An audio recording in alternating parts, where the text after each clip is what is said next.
And we're going to go ahead and get started. Welcome, everyone, and thank you so much for joining us today for our ever spicy They Work for Us PWN Votes webinar and training.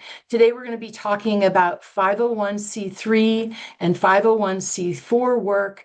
What's the difference and how we protect the organizations that we love, while at the same time talking to folks who are representing us, our elected officials, as well as talking to candidates and even talking to political parties in a way that keeps our organizations safe and protected.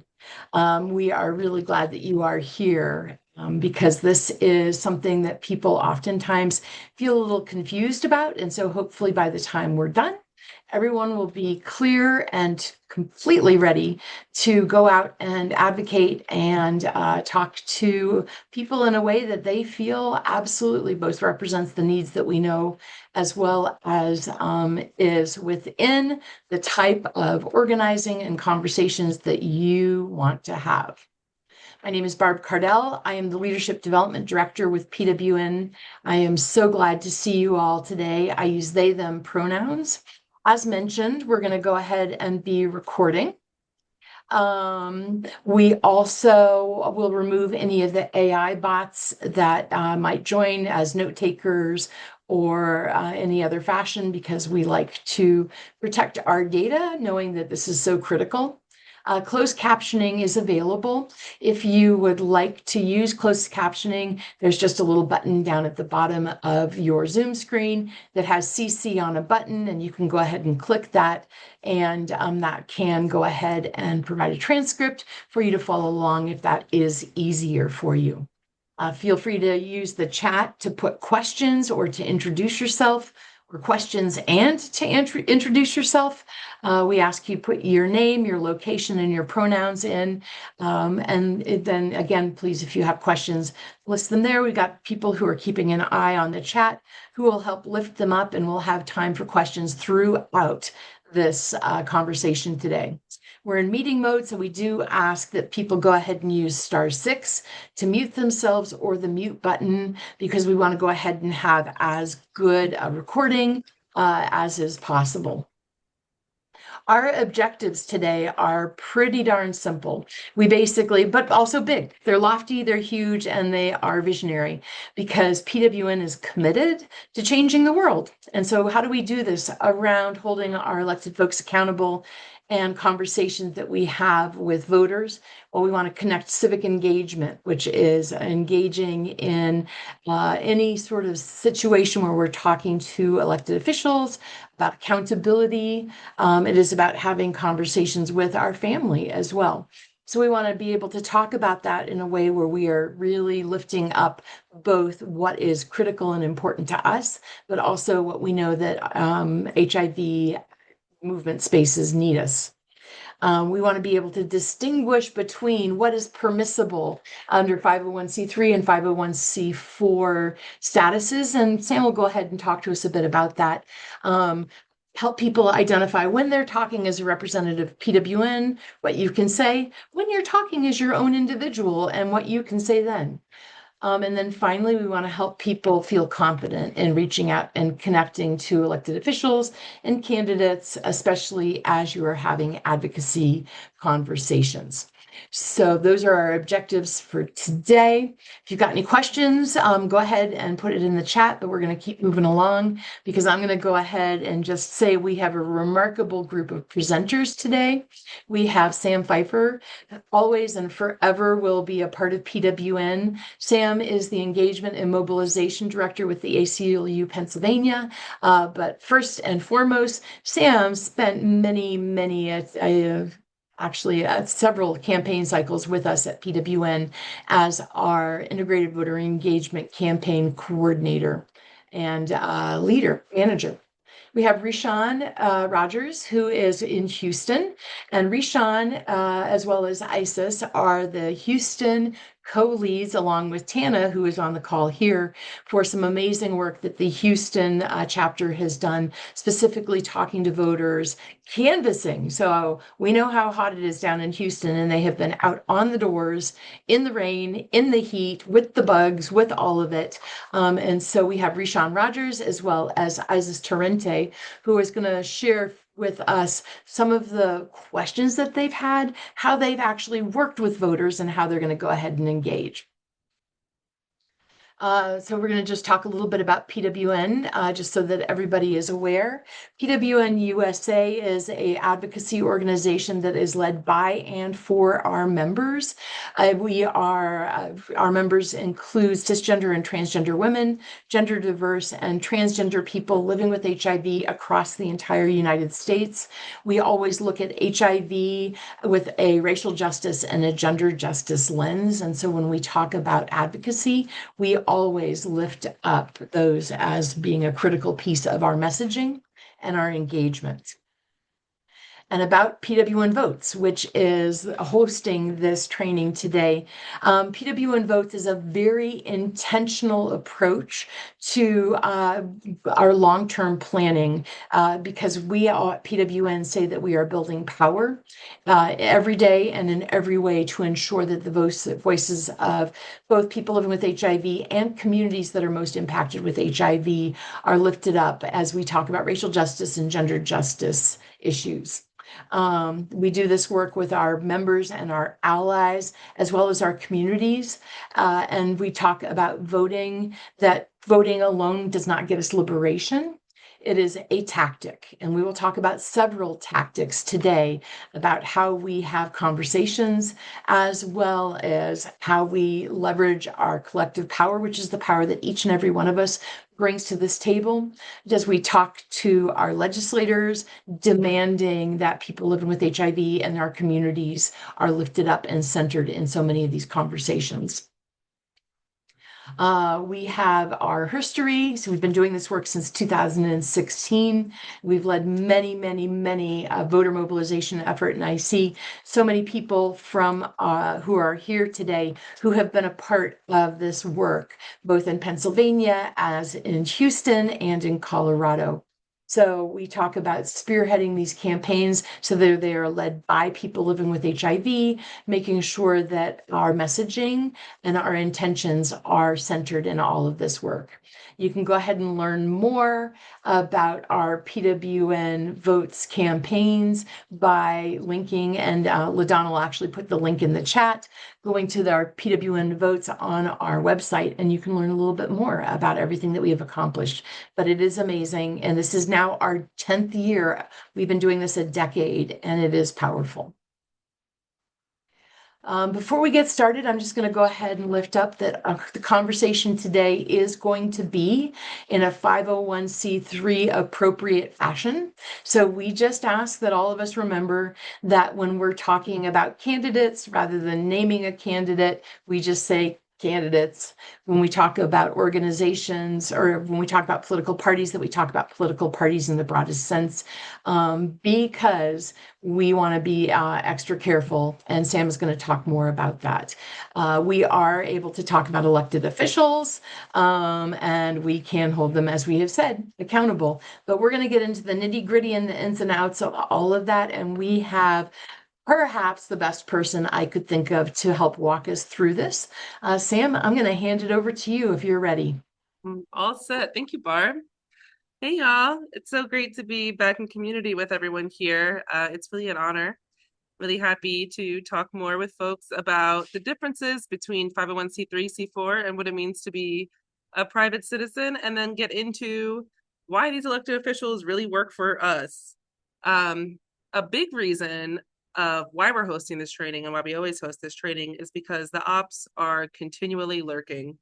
Our opposition is working overtime on hoping that we slip up. They're hoping that in some way, shape, or form, we violate our nonprofit tax status and either talk really positively about an elected and make it sound like we're supporting them in some way, when we're really not doing that. So it is our duty to make sure that we are staying compliant. That sounds scary, but it's not. I promise you and me together are going to take this journey on what it means to be 501c3, 501c4, and individual citizen compliant. And let's get into it. We can go to the next slide, please. So as Barb shared a bit, this is a nonpartisan conversation. Nonpartisan means that we're not talking about any specific party. We're not talking about any specific candidate. We are just talking about issues. We are not in any way advocating, encouraging, or suggesting a preference for a political party or candidate over the other. So nonpartisan voter engagement means you will not assist anyone to vote as well, which might sound like, hey, Sam, what are you talking about? Our whole goal is to assist people in voting. Yes, our whole goal is to assist people in voting, but not on who to vote for. We're not going into a ballot box. We're not helping folks press buttons. We are not suggesting on the phones or the doors on who people should vote for or what party they should support. So this whole conversation will be nonpartisan, and all of our work for the remainder of this year will also be nonpartisan. All right, next slide, please. We should be on slide 10 with the hands. There we go. All right. So a lot of folks who have been in nonprofit work for a long time have kind of heard the scare tactic, we're a nonprofit and we can't talk about politics. That's so not true. We should definitely be talking about politics. This is the biggest myth in advocacy and organizing. I promise you, you absolutely can talk about politics. And a big part of this training, it will give you the tools on how to do that. C3s, so PWN is a 501c3, can and will engage in democracy. They just can't support or oppose candidates for now. That's something we can't do right now. And the IRS is not trying to stop nonprofits from engaging communities. It simply draws lines around partisan activity. Okay, next slide, please. Slide 11, we've got the little hats on them. There we go. Okay, so I touched on a bit the several different lanes that we can be in when it comes to our tax status. So when I say 501c3, 501c4, and private citizen, I am describing two different tax statuses that a nonprofit can have. And then a private citizen is just me and you every day. So Positive Women's Network right now is a 501c3. That's the lane that we will be working in. And when you are working or a part of or volunteering with Positive Women's Network and you're wearing your Positive Women's Network hat, your words represent the organization. So it's really important that we talk appropriately about candidates and our issues. PWN also has a C4 arm. They are not using it at this moment. So that's not something we really need to worry about how we're talking about candidates in the C4 aspect, but I will talk about what it means for a candidate to have, it should have a crown, yes, Barb, a advocacy focus through a C4. So a C4 gives an organization more advocacy where you can support candidates within the IRS laws. And then our third lane or hat is just being you, a private citizen. You're not representing Positive Women's Network. You're just some guy living in your world. You could put anything on your social media. You could oppose or support a candidate. You could put a yard sign in your yard. You could scream from the hilltops how much you love someone who is running for office, right? That is you without your PWN hat on. So I want to be really, really, really clear. We're never going to wear a candidate's t-shirt with a Positive Women's Network pin. We're never going to go to a fundraiser and wear a Positive Women's Network shirt. Those are things we can do as private citizens, but the organization itself hasn't made a commitment to support or oppose that candidate. So they will not be partaking in those kind of activities. So these are the three separate lanes that an organization or an individual can be a part of. A reminder that we are in the hat number 1 C3 lane for now. Right. So let's talk more about what a C3 can do. Next slide. So these are some things that you all have been throwing down on for many, many years in really incredible and wonderful ways. Folks at Positive Women's Network have been engaging in voter registration. They have been engaging really, really meaningfully in getting out the vote, right? You all know how to do that, how to talk about issues without tying them directly to a party, how to talk about issues without directly tying them to a candidate. That's something everyone on this call is a professional on. We can also do education on candidates, right? We can talk about candidates without supporting them. We can have candidate questionnaires, which looks like a list of questions that we develop that we can send to everyone that's running for that specific seat and asking them specific questions. We can also hold candidate forums, which look a lot like a town hall. I know Texas throws down on town halls. We've also been doing advocacy and campaigns for a really long time around legislative advocacy. I know Pennsylvania really threw down around legislative advocacy when it came to some really horrific HIV criminalization bills. Every year, each state has thrown down on issue campaigns, whether it be harm reduction in Colorado, a missing legislator in Houston, or criminalization in Pennsylvania. You all have been educating people about these issues and legislation through advocacy and campaigns, and we can keep doing that through our C3. So we're also able to lobby representatives, but there is actual time constraints on that lobbying. That gets a bit technical. It's not something we all have to worry about with our time constraints, but just know that we're able to lobby representatives. I know that states within Positive Women's Network hold really meaningful lobby days, but we're just limited to the amount of time we're able to do that. We're also able to do direct engagement. I've sat in really incredible meetings with you all where you're meeting with elected officials, asking candidates where they stand on HIV issues. This could be someone who already holds office or somebody who is running for office. There is no limits in the questions that we ask folks. We want to know where they stand. We will know where they stand, but we won't support them through our C3 arm either way. And you also are some incredible personal storytellers as well. That's something we can keep doing. We can keep sharing our personal narratives through our C3 arm. Okay, next slide. So here are some things that we cannot do within our C3 hat. We are not allowed to endorse candidates.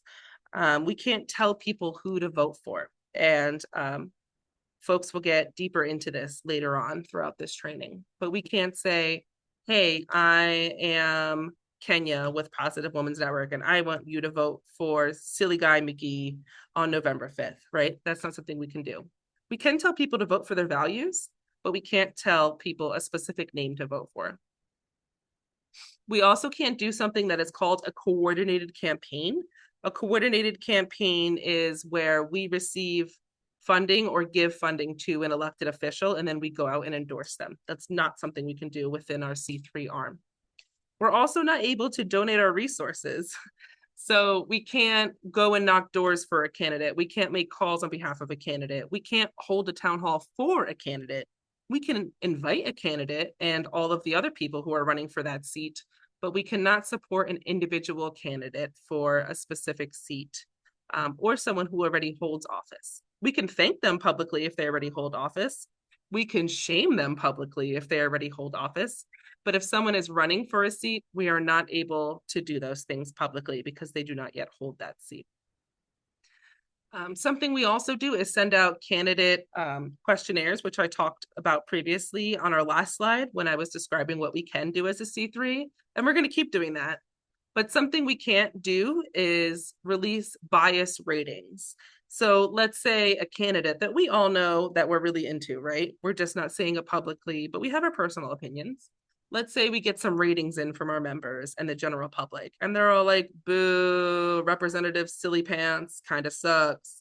But we're like, guys, what do you mean? Representative Silly Pants is really that girl. We can't release a 5-star rating for them, right? We can't like judge up the ratings that we're receiving. That is fraud, and that goes against our C3 status. We're also not able to influence elections. We don't use our organizational resources to influence elections, but we can knock doors to get out the vote. We can help people understand where their polling location is. We can, and we will even help people make a plan to vote, but those are very different things and activities from influencing a specific election. All we're doing is supporting people in getting out the vote, regardless of their candidate. Okay, next slide. Should be on slide 14. The header is, why do these rules even exist? So one up.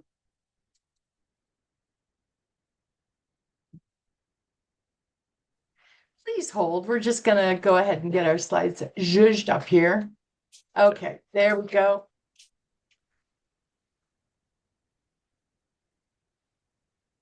Rumor has it that mercury is in the microwave.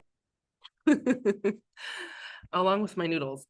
Okay, so why do these rules even exist? It's the state, it's the IRS. The IRS created different nonprofit classifications for different purposes, and each has a different rule in strengthening our democracy. I want to be clear, I am happy these rules exist. When I first became an organizer, I was super annoyed because what do you mean I can't tell people who to vote for? What do you mean I can't talk about the candidate I love while I'm working for the organization that I have my political home in?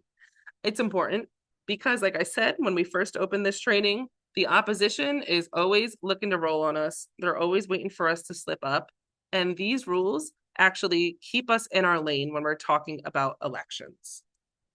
So the 501c3 and 501c4 rules give us different rules and different tools, and they all have the same goal. It is to build civic participation and political power for our base, but within a partisan lane. And we'll get a bit more into the weeds with that as we continue along. Let's talk about what changes with the C4. Okay, so I talked a lot about what C3s can and cannot do. I'm going to talk about what changes with the C4, but I also want to remind everyone here, Positive Women's Network is operating under a 501c3, but I'm someone who learns through putting two things against each other. So that's why I'm going to explain what changes with the 501c4. A C4 can endorse candidates. It can spend our own money on supporting candidates. We can run independent expenditures, which means taking literal money from a candidate and knocking doors or making calls or sending ads for them. Under a C4, folks can encourage people to vote for a candidate. You can literally knock on a door and be like, vote for Silly Pants McGee. And you can build electoral power through a candidate with a C4. You still cannot coordinate illegally with campaigns. So all of this has to be documented. Even the way we are paid needs to be clearly documented. There's C3 and C4 buckets. It gets really technical and in the weeds, y'all. And also you cannot ignore campaign finance laws. I don't know if any folks on here have ever been really curious about where a candidate's money comes from. As we know, there's like crazy organizations like APAC who fund candidates through some shady dollars. You can see that through their campaign finance laws. We cannot like contribute in a way to a candidate's PAC or their own resources with our dollars as a C3. And even C4s cannot do that without being really stringent on their campaign finance laws. So even C4s have a very specific way to donate and contribute to individuals running for office. So a reminder, we are not a C4, we are a C3, and we're going to talk more about what it means to be nonpartisan. Next slide. So I don't want you to get discouraged that we're a C3. C3s are incredibly powerful. Through my time being a part of Positive Women's Network, I have only seen you all build really meaningful and incredible power. And that's all been under a 501c3. You can continue to educate, inform, and engage and advocate on issues. And just a reminder, We cannot support or oppose candidates running for public office or support or oppose political parties. That is a bit different when folks already hold office. So when folks are running for office, they are an incumbent or they are looking to get reelected. It is really tricky the way we talk about them. We cannot even allude to supporting or opposing them. But when somebody holds office, let's say let's say an elected official does something that's really great for our community. They decriminalize living with HIV in Pennsylvania, right? They delete all the horrific laws we live with in Pennsylvania. We can hype them up on social media. We can say, go representative, cool guy, as much as we want. And we can even shame the people who vote, the representatives who voted against that person publicly. That's because they already hold office. That's because we're not endorsing them. They're already there. So that's a bit about continuing to be nonpartisan. Our key word is nonpartisan. All right, next slide. All right, so forgive me for this redundancy. I'm going to get even more redundant after this slide. We all know here how dangerous our opposition has become. So I'm just going to keep drilling this into us until we are super, super clear on the differences between a 501c3 and a 501c4. So us, Positive Women's Network, a 501c3, can be a part of nonpartisan voter engagement, education. We can hold candidate forums. We can do limited lobbying, and we can support charitable organization. We cannot endorse candidates or do electoral advocacy, which means getting somebody specific elected. Yeah. We cannot publicly support a candidate running for office or oppose them. We do not have unlimited lobbying dollars. Next slide.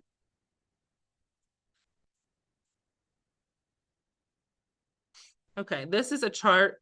So my learning is to see two things opposing each other. Folks can take a second and look at what I've been describing on a chart between what a 501c3 can do and what a 501c4 can do, and their purpose, their tax deduction, their financial transparency, as well as their political activities. Just take a sec and read this over. And then we're going to get into a little bit of a pop quiz. So get ready, stay on your toes. You're about to be in the part where we ask some questions. Give us just a sec.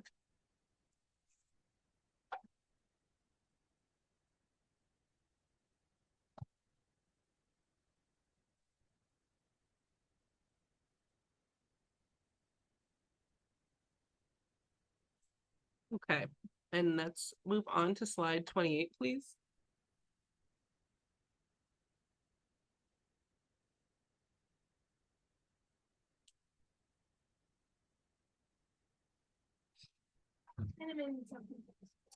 Facilitator, when you're all set, can we move on to the next slide? It looks like it's 28, please. Yep, should be set. There we go. Okay, yeah, slowly loading. Cool. All right, so here's your pop quiz. There is no prize. It is just us knowing things. Okay, so question number 1. My church wants to host a voter registration drive. How does that feel? Does that feel like it's C3, C4, or just a private C4. citizen thing? Was that Kenya? C4. I think I recognize that voice. C3. Yeah. Okay, whoever came off mute and said C3, tell me why. Voters registration drive. Yeah, why is voter registration a C3 activity? Because when you state it under C3, we can do voters registration. Yeah, exactly. Yep. And then Angela elaborated a bit on that. It's not opposing or supporting a candidate for office. So voter registration at your church is totally a C3 opportunity. Go for it and go big. Thank you all. All right, another question. My nonprofit wants to post "Vote for Candidate Jones" on their windows in their office. Now Is we're that C4. C4. Y'all are getting it. That's right. Tell me why it's a C4. Because they want to go on, Miss Sarah. Go on, Miss Sarah. Because they want to endorse a candidate. Yep, exactly. Thank you, Miss Sarah. That's perfectly it. We don't need anything longer, anything shorter. It's because they want to endorse a candidate. That's perfect. Yeah. All right. So reminder that the options here are C3, C4, or private citizen. Our next question is, I post on my personal Facebook that I'm volunteering with candidate Smith. Is that C3, C4, or private citizen? That's my hat. Private. Citizen. Yeah. Y'all are good. We have no worries. All right. I'm not even going to ask why. You already know about it. All right. Next question. Our organization hosts a candidate forum and invites everyone. C3. C3. Wow. Yes. And the answer being C3 is because it invites every candidate. Everyone. Yeah. That's right. All right. Next question. Our advocacy organization sends a text saying, elect candidate. C4. C4. A bunch of C4. professionals. Yep. A bunch of professionals in this room. And why is it C4? Because they're talking about one Smith. specific.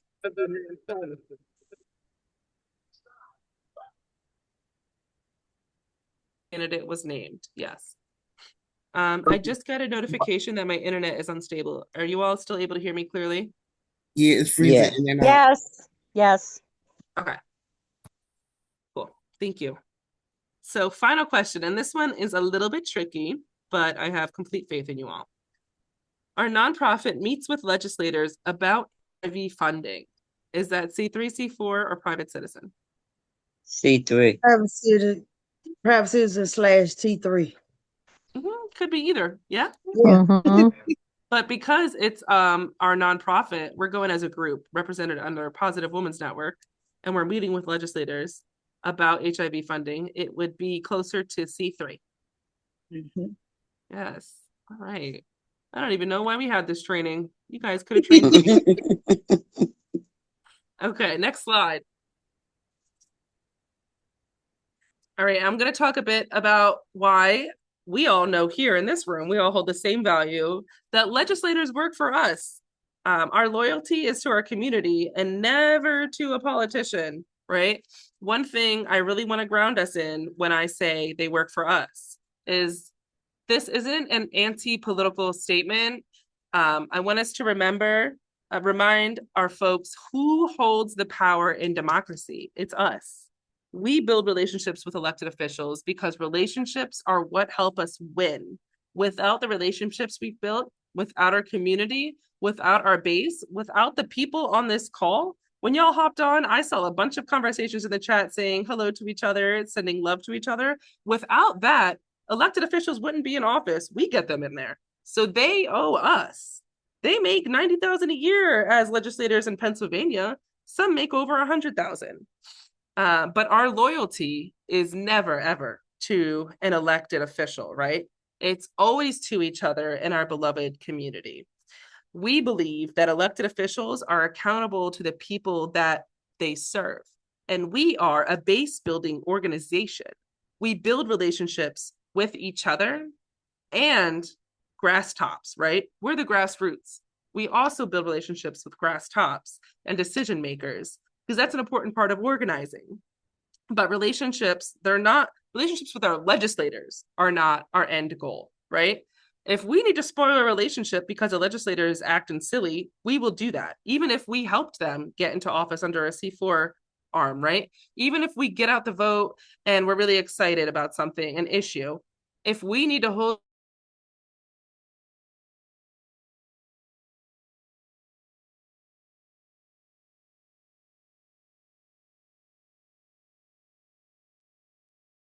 Sam, I think you might have just frozen. Okay. And so if you want to turn your video off, while we love to see you emphatically talking to us, that might help with your connectivity.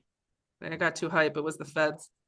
It was the power, just burned it all out. Okay, that sounds good. Cool. I'll go back to relationship building. So as you all know, Positive Women's Network is a base building organization. Our goal is to keep building a base of people living with HIV and our allies. And we also want to build relationships with elected officials, and we do that in a really incredible way. But if an elected official is acting real silly and not supporting our beloved community in the way we know that they should, we will absolutely push back on them. Our end goal is winning meaningful change for our communities and people living with HIV. It's not to hype up a legislator or shame a legislator, right? We want to continue to build the power that we have in this room and expand it beyond this room in a C3 way. All right, I'm going to get into that a bit more in the next slide, slide 30. All right, so I was talking about this a bit during our last slide. Relationships plus accountability equal power.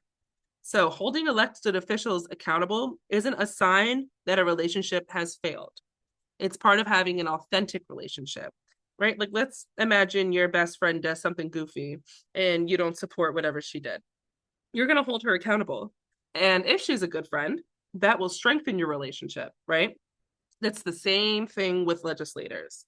If someone does something ridiculous, we're going to hold them accountable because our lives and our community are worth that accountability. And sometimes accountability happens in a private meeting. And if they don't act right after that private meeting, sometimes it becomes public. Yes, that's a threat. Our responsibility is to advocate for our communities, not protect politicians from criticism, right? Accountability matters when elected officials break promises, communities are ignored, and harmful policies are supported, or leaders fail to act. We organize, we speak up, and we demand better, and we won't stop. All right. Next slide, please. And a reminder, no one is above accountability. Radical accountability is radical love. Whether we register voters through a 501c3, or in the future, build electoral power through a 501c4, or speak out by ourselves, our values are always the same. We celebrate leaders who stand with our communities, challenge leaders who don't because they work for us, and it never was and never will be the other way around. And I'm going to pass it to the next presenter about why this matters for people living with HIV. Thanks, y'all. Oh, Sam, if you're okay with it, I'm actually going to take a pause and see if anyone has questions or comments that you want to make, because that was a bunch of information. And so before we get to why it matters for people living with HIV, let's go back to this slide. No one's above accountability. And if anyone wants to ask a question or make a comment, we've got a little bit of time built in. I just want to say, Sam, we can't swear, that was a bad slide. Thank you. Thank you, Kenya. I feel like that was Kenya's voice. It was. Yeah. And Sam, I'm not sure if you can see the chat, but we've got no one is above accountability. Radical accountability is radical love. That is so true and such a foundation at PWN.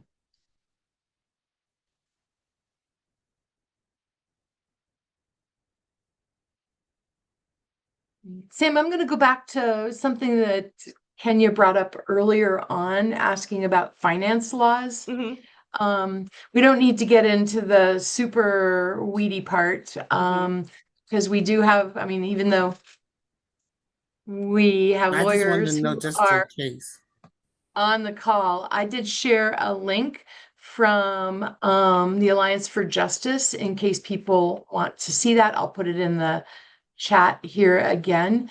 But, I think that this is a great point to take a moment and just sort of ask you to reiterate, because when we start talking about things and nonprofits losing status, people can get really anxious and Yeah. worried about the laws. And how do you kind of reconcile that for you? And how do you talk to people about that? Yeah, so campaign finance law is a super tricky thing. I have seen campaign finance laws get people running for office kicked off of the ballot. I have seen campaign finance laws get candidates publicly shamed for where their dollars are coming from. And that's just a bit about what happens when somebody is running for office. It's not something that we have to worry about because we're operating under a C3. And even if and when PWN gets their 501c4 status or operates under their C4 status, that's not really something that members will have to be concerned about, because if we want to contribute to an elected under a C4, there are plenty of brilliant minds on staff who can do that within compliance. Something that is really scary, though, is getting your 501c3 tax status dinged, right? There are something called audits where the IRS will regularly check on nonprofits, just like Positive Women's Network, and make sure our stuff is in order. They'll make sure that we're paying people under the right buckets, meaning, are we paying them under the C3 or what's that look like? They'll make sure we're operating within compliance and we're not talking to people about folks who are running for office or encouraging voters to vote either way. They can even subpoena our Google documents and look at the scripts that we're using on the phones and the doors.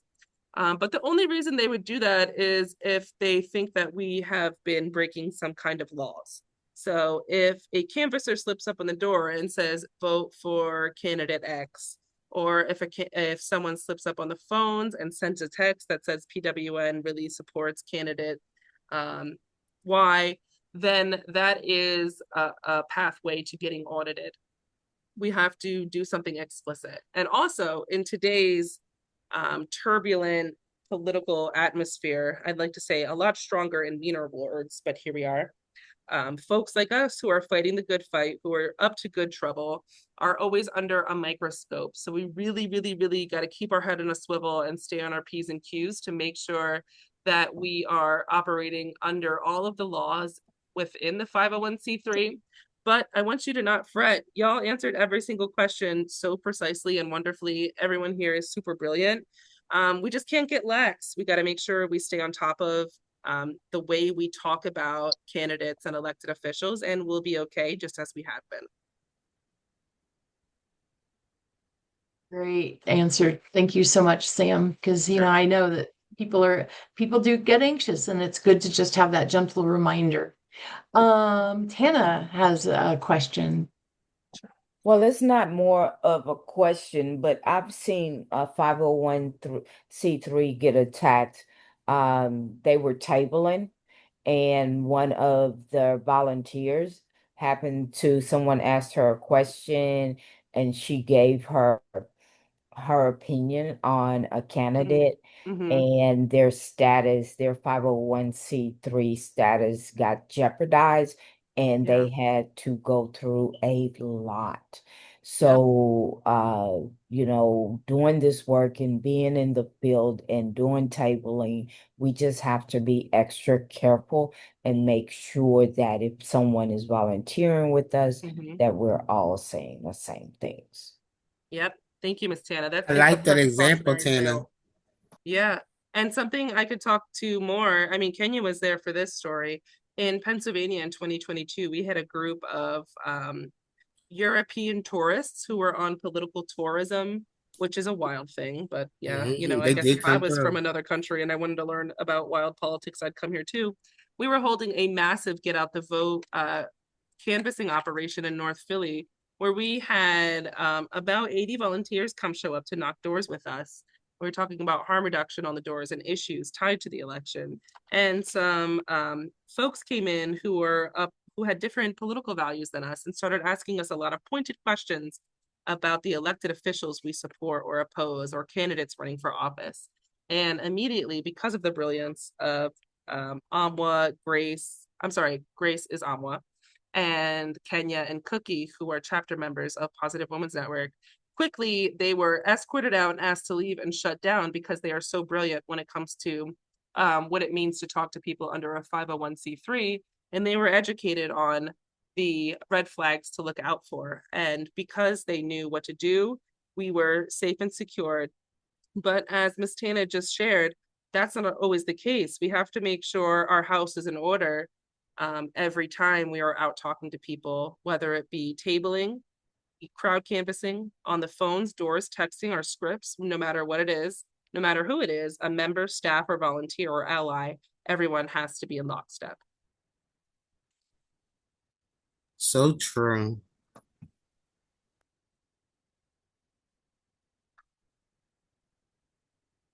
Susan, you came off of mute. I just wanted to check. Did you have a question or a comment?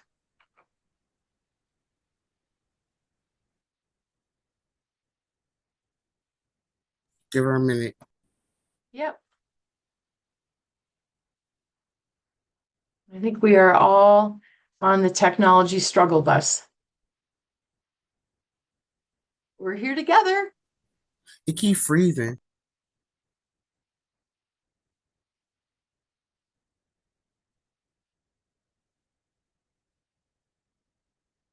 All right. So any other questions or comments that people might have?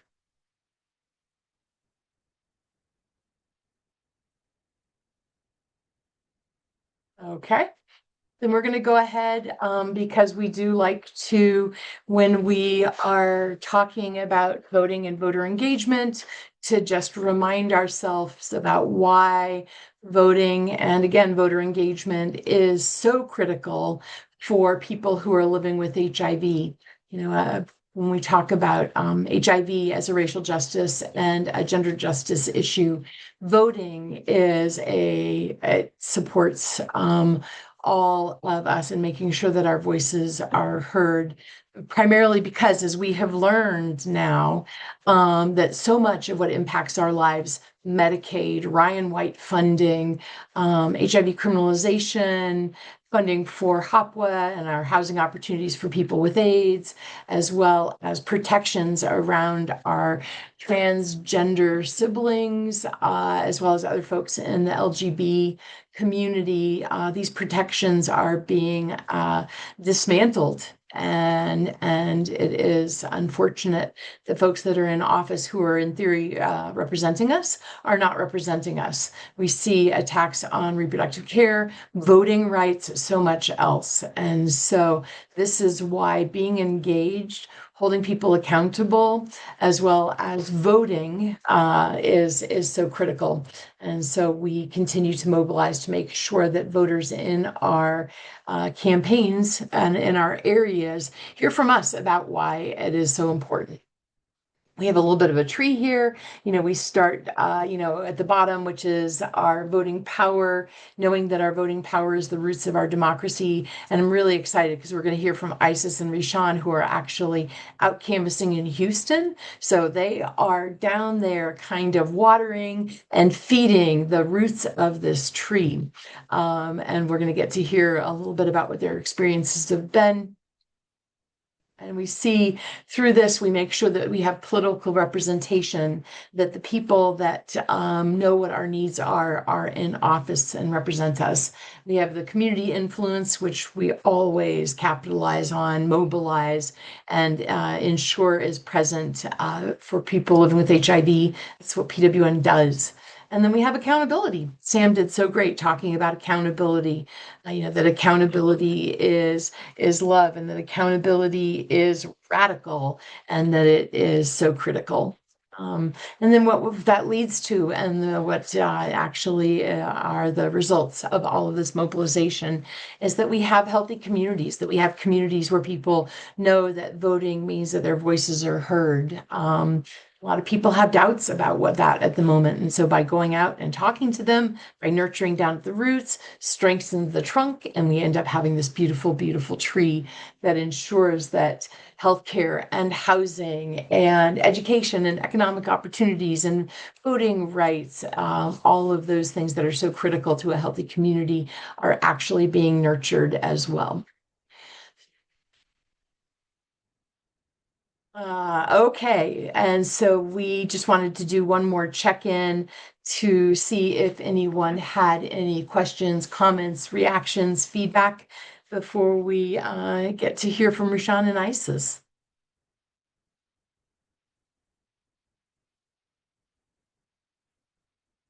Yeah, and Sam, I just want to lift up that we have got so much love for you in the chat. It is really, we are blessed to have your wisdom as well as your incredible organizing capacity back explaining this to us. So thank you. I just wanted to say that this is Edward Reed or Eddie Reed, and I have really enjoyed the presentation thus far. I'm new to advocacy and activism, and I just want to learn as much as I can and all that I can um, that's accessible to me. So I have really enjoyed the presentation and the information that I have received tonight. But I do have one question. Can an organization have a 501c3 and a 501c4 at the same time? They can? Okay, thank you. Yeah, but I'm going to go ahead. Sam gave it a thumbs up. Sam, do you want to say a little bit more about that? Yeah, first, welcome to Organizing and Advocacy. So glad you're here. There's a lot of new names. Well, I've been gone for about a year, but there are so many new names on this training, and we are so glad you're here. So yes, Positive Women's Network does have a 501c3 and C4. They just haven't activated their 501c4 for a long time. I think since 2020, if I'm not mistaken. It's just the way that they have to operate underneath those two nonprofit IRS statuses.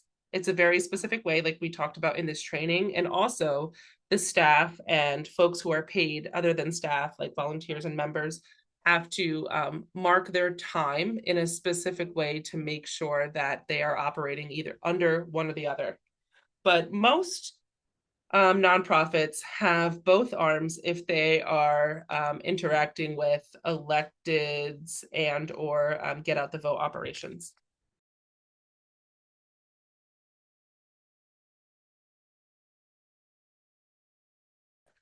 Yep, and Angela put in the chat that we had separate emails, we had separate calendars. I mean, it was like there was a very clear dividing line between the two, and there wasn't a lot of overlap, which made it easier when you were participating in different ways to know exactly what you could say. So yes, firewall. Thank you, Sam. I was looking for that word. I was like, fire break, firewall. So there's a firewall, which is just a very definite division between the two 501c3 and 501c4. But thank you, Eddie. That was a great comment and welcome. We're so glad you're here. All right. If there aren't any other questions, comments, reactions, or feedback, we're going to go ahead and get to Isis and Rishan, and we're going to actually ask them to share what it's been like canvassing in Houston and what have you learned. And so I'm going to go ahead and I am going to spotlight both of you. So while we're getting started, if you want to go ahead and share perhaps a little bit about what it was like canvassing, and also just what it's like in Texas. I know that as we were doing our facilitators preparation, we talked about, some of the ridiculous things that even folks that are doing voter registration need to accomplish. So if you want to give us, and Isis, I'm going to pass to you first. If you want to talk a little bit about what it was like being out canvassing, talking to voters in Houston this summer. And you can start off with it was hot. It was hot and really muggy, because I would imagine that is probably the first thing that pops to mind when you talk to people about your experiences. Well, thank you everybody for having us. And yes, it's very hot. I don't want to hear people in Texas complaining in the winter that it's too cold, because it's very hot now. Actually, it's great. People offer us water. They, people have been very receptive to us. I love the canvassing door to door. Um, it's I like it better than phone banking. I feel that we have more opportunities to have a conversation with our neighbors. You know, a lot, as you all know, Texas, we had the redrawing of the lines. So it's very important because some people are confused about their district or where they can go vote now. We have all that information that we give to them where they can go find all this. Some people don't know who's running. So we also, or what are they voting for? We get a lot of, at least I've gotten a lot of, the elections for the president. And I'm like, no, we're electing a governor and we're electing a senate and we have other elections. But, those are the two most important ones that are happening for our state at this time.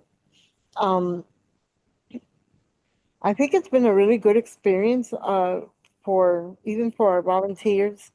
Um, we we get to talk, to folks in our questions. We ask them what is important, and for me, I get everything, because a lot of people want to see a change. Um, like you said, we can't mention any candidate. The only thing that I remind everyone is that to please go vote, make sure that they check that they are registered because we've heard shady things about how they're taking people off the registry list and, find out where they go, share the information that they get with their friends, neighbors. Um, I think we've had pretty much, I've only had like 3 or 4 people who refuse to talk or will tell me, no, I'm not going to vote. Some people are very disengaged, because they feel that nothing makes a change, or it's just one person, but we remind them that one person can make a difference because one person here, one person there is how we're going to to, you know, get the votes that we want. And pretty much it's just telling everyone, getting out there is, don't lose your right to vote. Don't give it up because what I tell everyone, mostly because we are in a neighborhoods of people of color, I remind everyone how much their ancestors had to go through to get this opportunity to vote. And don't, you can't do them like that. Just letting it go because we can't. We don't, as you know, we cannot endorse anybody. They do ask us, well, who do you want us to vote for? Who are you voting for? And what I answer is, well, I have a preference, but I'm not going to share with you. What I'm here to do is, I know it's early, I know it's in November, but, make a plan. Make a plan to take your family with you to go vote. And that's all that, we could do is getting people out there to be more connected and inviting them to share, to come with us if they want, that we are getting volunteers and, keeping in touch. We're on our second pass, which means that we'll be going to homes, probably homes that we've already gone to, just being friendly. Hey, how are you? Here we are again. Remember, keep up, with your vote. Asking them, are there any new concerns or concerns that they've changed? Yeah, to Isis's point, like we've had a lot of fun in the field. Yes, of course it's hot.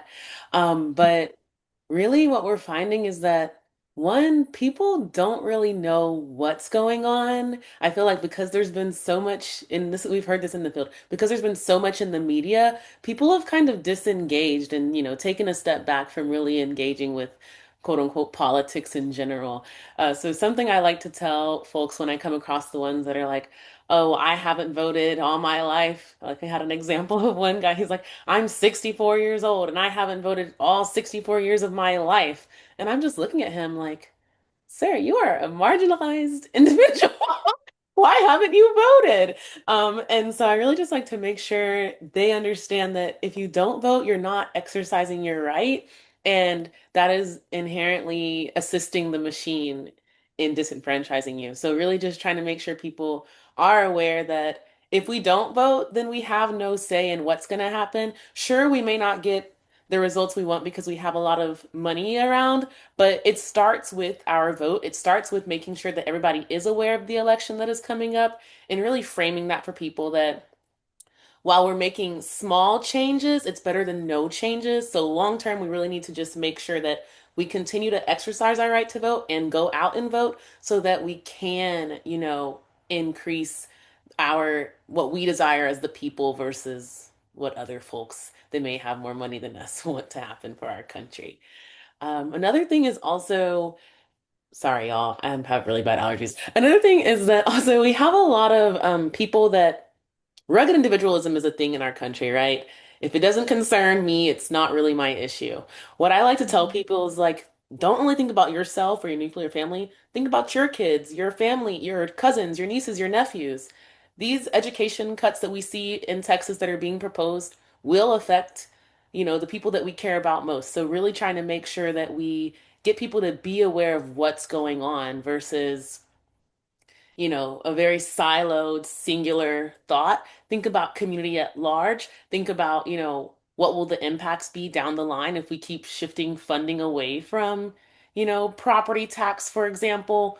Property Mhm. taxes fund our, education system. So we really need to think about what are the give and takes or the benefits and the cost of these changes that are being proposed by, these legislatures and candidates.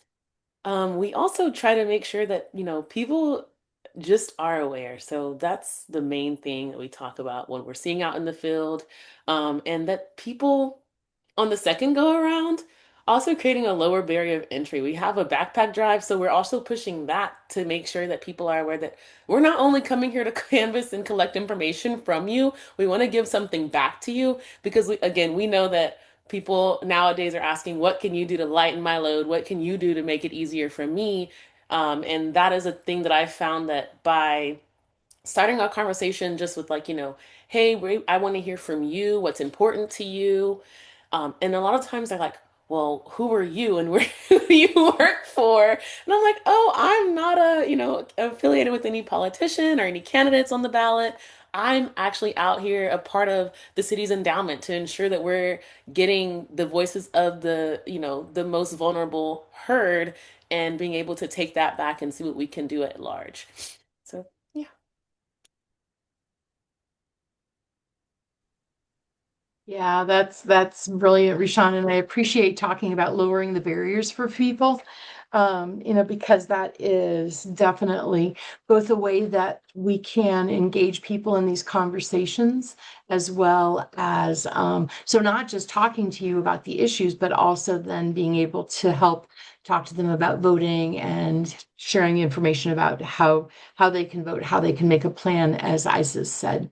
Um, I want to go ahead. Tana, who is the third co-lead of the Houston section, has raised her hand. So Tana, I'm going to go ahead and spotlight you and bring you on in. Uh, yeah, Okay. yeah, No, you good, please. Barb. So what I will say, the team is absolutely correct, but I want you all to know this. This team is spanking brand new to canvassing. They are leading this, literally every piece of this canvassing campaign this year. So for me, it is an honor to have Isis and to have Rashawn uh, being a lead with me. Uh, but, coming into this, not knowing what to expect and the surprises of the ups and the downs, because you have to think about the ups and the downs when it comes to canvassing, the rain, the heat. Do you have the right supplies? Do you have everything that is possible to make this team and this Canvas team feel appreciated, feel the worth of economic justice, but also it is about the trust that the people that have joined us throughout what we started this in what June, July, uh, and we have our diehards, but these team leads are amazing, thoughtful, and caring of one another, but also one another to the Canvas team. Yeah. Isis, go ahead. I have to say that I'm very honored to have the team that we have because they're not just like in this for all so that they could work. They are personally themselves engaged in this process. And it's been awesome working with them. They are really, hustling out there and it's meaningful to all of our team what we're doing. And I think that's one of the most important things is to make sure that your Canvas team are people that feel this need to carry out this work that we're doing because of, how important the upcoming election is. Yeah, and especially when we have like a lot of passionate people, we always want to think about, like how do we ensure we're staying in our C3 mindset, right? Echoing what Tana and Isa said, our team is great. They work very hard in that heat. And so I know they appreciate the snacks, and we've seen and heard from other groups that are also doing these rounds across the city that, when you support your people, they show up, and when you don't, your team kind of dwindles over time. So we've really made an effort to ensure that we, support everybody as we go, and we're gonna have like a reconvening as we finish our first pass, and we're moving into our second pass. We're now in the third week of that pass. So Isis, when we're out talking with voters or even with our canvassers as they prepare for C3, how do we ensure that they stay in compliance? Or what are the tips and tricks that you've shared with them? Well, when we do our skit, and we always remind them not to endorse anyone and not to be, bashing other, whatever it is there is to bash, which there's a lot, but we don't. We just go tell them repeatedly, and we have our script. And if you get stuck, follow your script. Our script is there to guide us, but we don't want it to be, like robotic. So be yourself, remember what we're doing, and just constantly, we go over it all the time. We do our little skit where one of us is the person answering the door, and then we have our canvassers, and I think we've done a really pretty good job um, of what we're doing. Yeah, And definitely agree. Definitely agree. Mhm. Like I would say exactly our canvassing team over time, they've become aware of the differences and how things really work, or like, what we can say, what we can't say. And also we tell them if anybody ever starts asking you like who candidates are specifically, just refer them to the website or just refer them to let them scan the QR code, because we also provided an FAQ to all of our canvassers before they started so they could review it and get comfortable with the materials and find out what are the general things that are on the ballot for us in our state and local elections. And then really trying to, frame it of like, hey, if you have any questions, just go to this county website, right? Not even using, other nonprofit websites, really focusing on just making it very clearly nonpartisan, no type of anything, so that people can know that we're not here to frame how how you're going to vote. We just want to make sure that you do vote. So yeah. Mhm. Oh, Rishan and Isis, this is so wonderful, and thank you for sharing your experiences. If people have questions or comments that you would like to share with Isis and Rishan and Tana, please feel free to put them in the chat. I just want to lift up, one of the things that you both said when we were preparing for this conversation was that we're just out here in our community to hear what's important to you and your neighbors. That to me feels like such a heart-centered way to connect with people and to start these conversations. Because I can't remember the last time, somebody asked me what was important to me and gave me a chance to talk about it. Do you have anything you want to share around that? I've had people ask me why do we want to know? And what I have told people is that as an organization, PWN does, go to Austin and Washington and all across the nation. Everybody in PWN, tries to talk to their representatives. And it's important for us to know what is important to our community. So when we go, we let them know what's important to our community, not just what's important to me. We've had people talk to us about personal safety, education, voting rights, reproductive rights, but we want to know what's important, because what we're doing right now is for the community. What is important to them, you know? So we can talk. Because if I just go and I talk to my representative about what's important to me, and maybe what's the most important only to PWN, I'm not really serving my entire community because, we've had different people give us different things. So, Yeah, and it helps us find common ground and makes us, be able to draw through lines to see that regardless of what side of the aisle people fall on, there are some specific topics that all people care about, right? Ensuring education, healthcare access, elder care, which kind of, to me, ties into healthcare access because a lot of our elders rely on some form of, public health insurance to get their access to, elderly care and long-term care services. So it gives us that opportunity, as Isis mentioned, to really help create a broader framework for us at PWN to take to our legislatures, since we do, participate in our, HIV advocacy day that we have at our state legislature every 2 years, since we are a biannual legislature and not an every year legislature. So, yeah.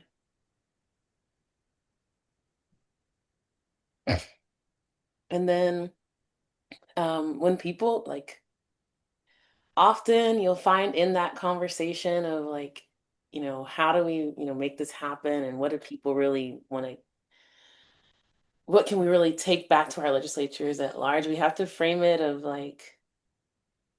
this is what's important and finding that common ground so we can continue conversation. Because while we can get that answer of elder care, they still may be like I may vote, right? So how do we convert people into yes, I will vote is our ultimate goal. So that's why we're actually passing the same people that we spoke to on the first pass or, tried to get in contact with on the first pass 3 different times leading up to the election to improve voter engagement within the area that we're serving. So, yeah, it's been a blessing to be a part of this and seeing that a lot of people, want the same things. We just have a different mindset of getting to it and kind of bridging that gap for folks to understand that right now it's not about left versus right. It's about this, the money part, right? We need to be as a collective at the bottom, rising up to make sure that we can make our voices heard because they are trying to disenfranchise us. So, yeah. yeah. So thank you so much for sharing. We have just a few minutes left for this conversation. But I was wondering, could you remember the slide that Sam had where there were the different hats? And we said, well, if you're representing PWN, you should have a crown. Absolutely. And then there was the baseball cap that was the C4, which we don't do. But then there was the individual cap where you can talk about anything that you want to because you're just you as an individual. I shared that for me, basically, when I'm making that determination of am I a individual or am I representing PWN, I wear my PWN button all the time. And so I think, like, is this a place where I'm going to wear my PWN button? And my PWN sort of conversations are very much talking about issues, talking about voting and why it's so important, talking about the impact of HIV in communities that are often, systematically and vulnerable to HIV. So for the two of you, how do you determine sort of what kind of conversation you're going to have with someone? Like, what's your equivalent to a pen, or is it something that you just stop and think about?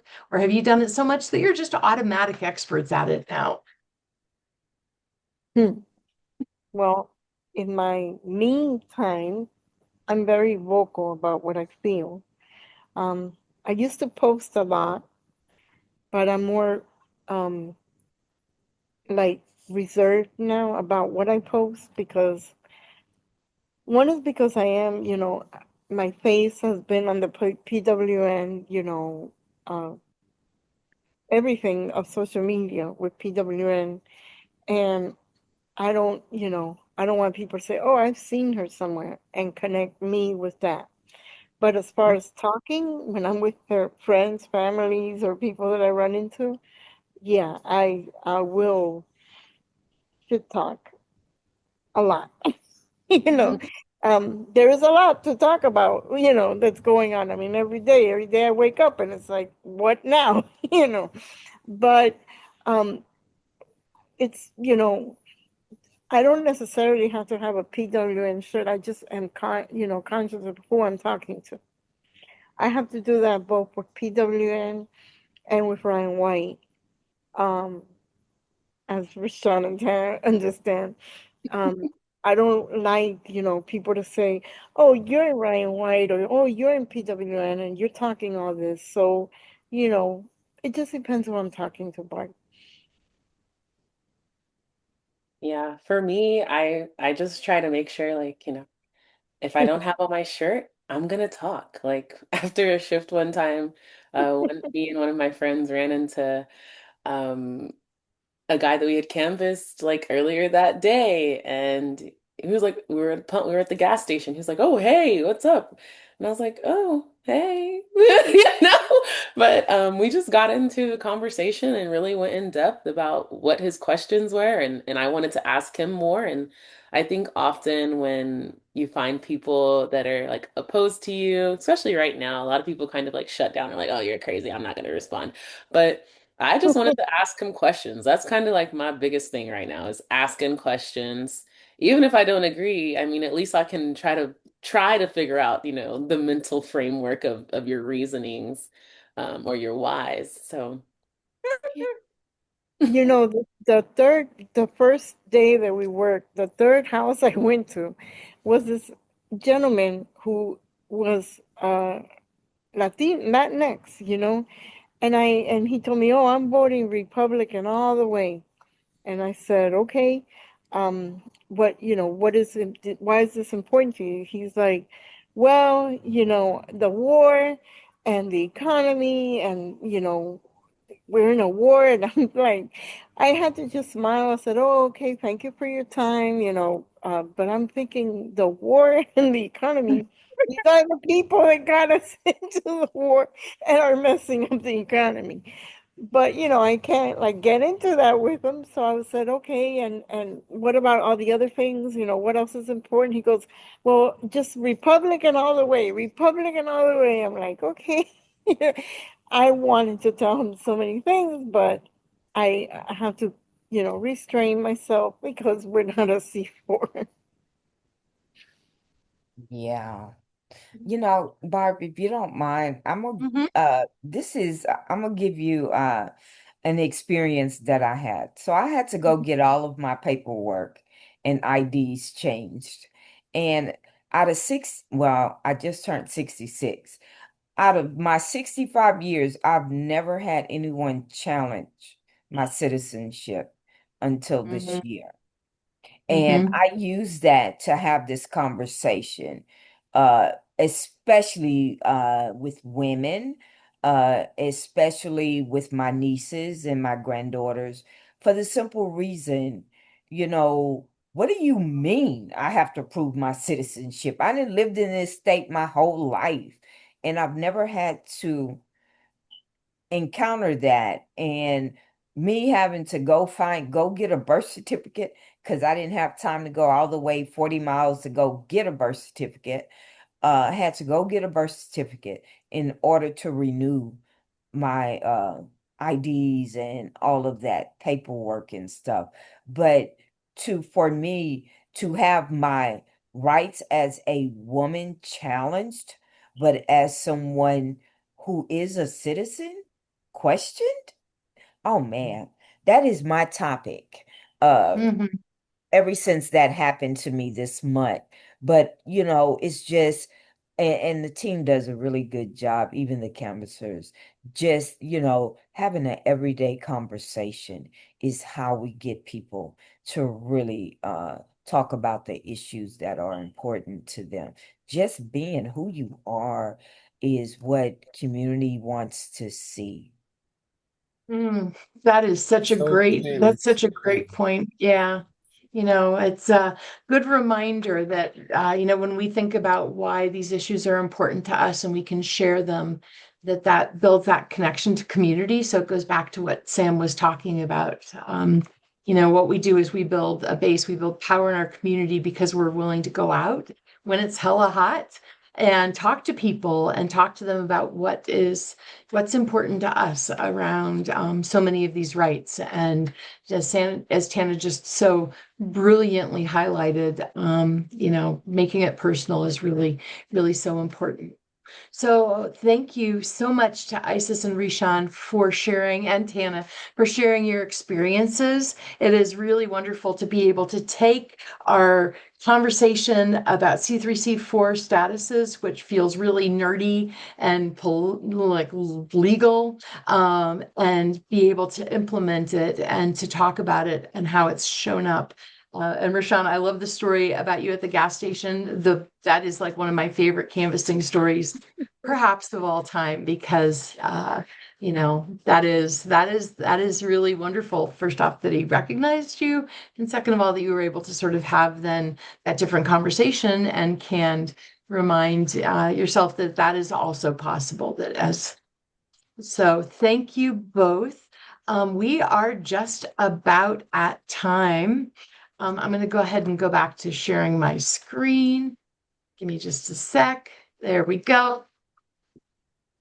All righty. So next steps, because that we don't ever give you some education or give you some information without giving you a way The next to step.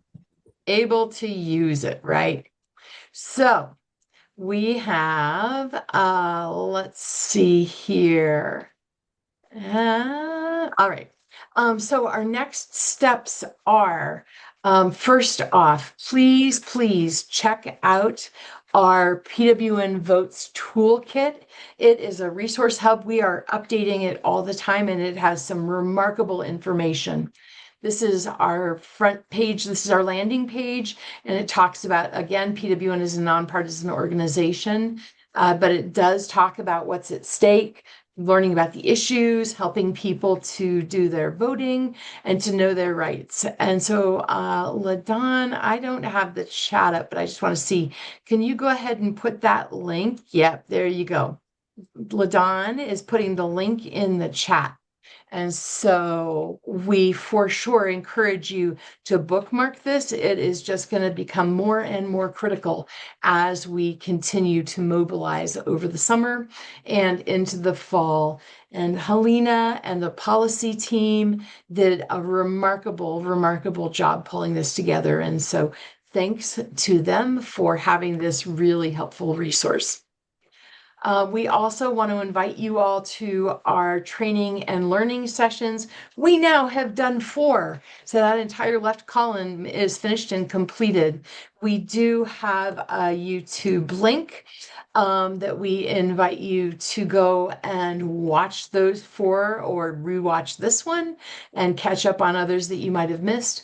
But we want to invite you specifically to our next, which is August 12th. And that is if we don't tell the story about how women living with HIV are saving democracy, I mean, come on. Yes, indeed, that is us, and that is the work that is going on. We're going to go ahead and talk about engaging media to tell our stories in a way that is intentional. And we invite you all to that. Then September 15th is National Voter Registration Day, and we're going to have talk about vote planning. And then the last one is October 21st, which is about getting out the vote and community safety. So we've got 3 really critical sessions that we want to invite everyone to. And yep, we got the Mobilize link in there. So those are your next steps. Bring someone to the next session, look at the resource tool and share it out on social media, and come alongside us as we continue to move towards this critical time.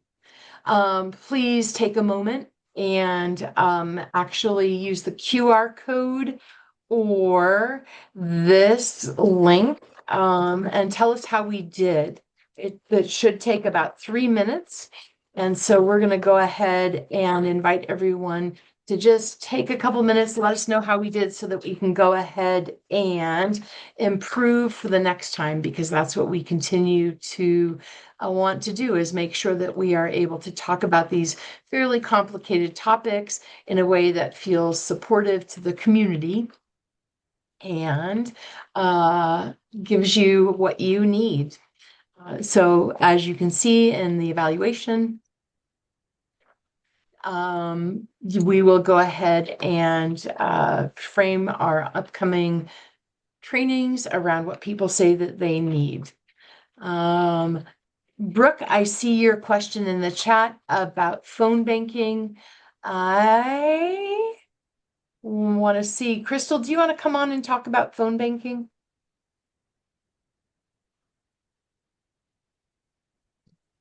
Can you hear me now? Yes, we Hear me can. okay? Yeah, we can. Hi, Welcome. everybody. Let me see the question about the phone banking. Okay, is the next season of phone banking coming up? So this fall, the priority tactic that we're using is those in-person conversations. So the door-to-door canvassing in Houston and in North Philly is what we will focus on. There will be some phone banking, Brooke. It just won't look like it has in the last cycle. And so if anyone who is interested in becoming a phone banker, because you can phone bank from anywhere, and folks who phone bank have a lot of fun doing it, we encourage you to apply. We are taking applications on a rolling basis. Phone bankers are paid $20 an hour. And even if you want to volunteer time, like, we would love that. So I think if the link is not dropped, okay, I'll drop the link to apply to become a phone banker. And we are definitely hiring for canvassers in North Philly right now and in the greater Houston area. So please join us. And if you have more questions, you can reach out to me or Tati. You can reach out to Tati at TATI@PWN-USA.org, or myself, Crystal, CRYSTAL, at PWN-USA.org. Thank you. And those are all in the chat for folks that might want it, as well as LaDon. Thank you, LaDon, for putting in the link to the PWN-USA YouTube channel that has all 4 of the sessions that we've done. And we'll get this one up as soon as we can so that people can go back and can look at it. So with that, we are at the end of our presentation. Thank you all for joining us. Big thanks to Sam, to Isis, to Rishan, to Tana, to Crystal, everyone for joining in and making this as successful as it was. Hopefully you all feel both connected to the work that the Houston folks are doing, but also feel comfortable about what is appropriate for a C3 organization and how you can partner with PWN moving forward. So thank you all. And please, again, just going to make a plug for the evaluation. Please take a minute and let us know how we did. And with that, we're going to go ahead and wish you all a good evening. And thank you again. Have a great evening. Thank you all so much for this. This was a great job. This is great. Wonderful. Have a good evening, everybody. Everyone, good evening. Yeah, thank you.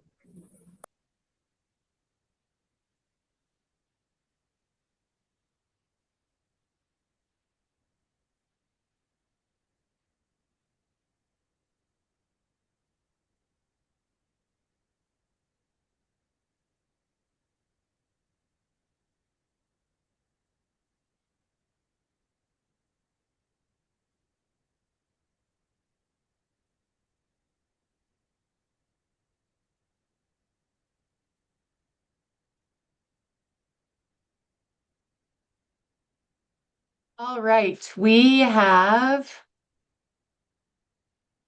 gotten the folks off, and right now on the call we just have me, LaDon, Isis looks like Rashawn has probably stepped away as well, and Crystal. So Isis, just wanted to give you a chance to check in and to either ask questions or to share how you felt that went.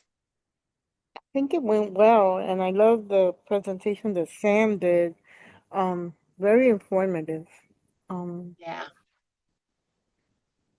I don't know how we did, but I don't like to, but I think that it went well. I think we were very clear on the objectives that we're trying to reach here.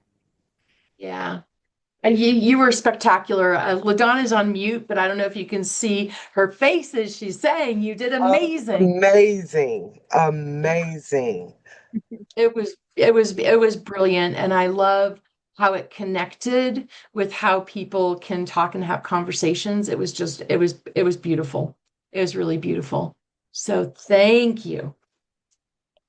Thank you for Thank having you. us. Thank you. Amazing job, Isis.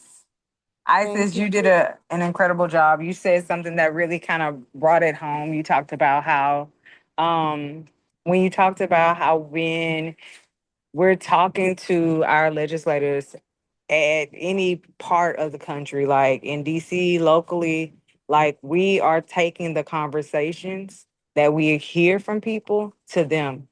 So it's not just about what we want, it's about like what we know the community needs. So I love that. I thought that was a perfect addition. So you did amazing. I don't know how you feel, but I thought you did a great job.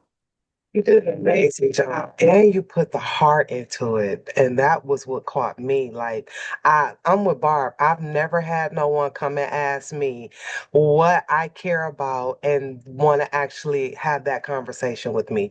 No, that is not the conversation at all. And if you was the one that was knocking on my door, I actually would listen to you. It's like seriously, you put the heart in it, and that was amazing. Thank you. Mm-hmm. And I'm sorry, y'all. My phone died right at the end of the call. And Isis, but before I left, you were killing it. Exactly what everybody said. You were killing it. Everything that you shared, it was just so human, so real. So, and that's how, like LaDon said, that's how I would want somebody to talk to me when knocking on my door. Because, child, when people knock on my door, I be like, "The hell you want? Like, what you doing?" But I don't want to talk. when you ask him, like, I just want to hear from you. Like, what are some of your needs? That. And that just shifts the way I might be feeling at somebody coming to my door. So y'all Texas folks, y'all been killing it left and right. That's all I got to say. And this was an amazing webinar, Barb. So thank you for leading. And I was hoping to tell Sam before Sam hopped off as well. It was just so powerful, so amazing. Yeah. Yeah. Sam is between us. I'm going to just share. Sam is on vacation. And so Sam hung up early, is going to listen to the rest of it, but went to go hop in the ocean. And I was like, I yeah, know that's right. take me with you. Take me with you, because that is just about right. But yes, the way you all bounced off each other, it was amazing. It was great. Great job. Great job. I don't know what you was nervous about anyway, girl. You knew you had this. You knew you had this. Yeah. Speak from the heart, and the words are there. The words are there. So it was brilliant.